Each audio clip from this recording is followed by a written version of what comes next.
Chris Zorn here, MarineMax Baltimore. We're doing a walkthrough on a 2019 SPX. Start off here in the transom.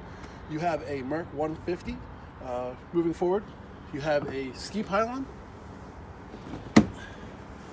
Up above here, you'll see that we have a bimini top that will extend all the way up to the windshield, provide you with some sun on the hot days. In here, with it being an outboard, rather than an engine being in here, you have ample storage. Moving into the boat, you have your twin bucket seats with your aft bench. Below the bench is a cooler that does have a drain in it. Both of these bucket seats have thigh-rise bolsters and grab handles next to them. Here at the helm, you have your adjustable steering wheel along with your built-in Simrad GPS. As you can see here, we have a walk-through windshield.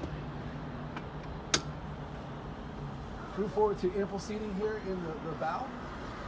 More grab handles, storage for your boat anchor, speakers with cup holders down below. Thank you for viewing the Sea Ray 19 SPX. Please give us a call, stop by our showroom, or visit us on the web.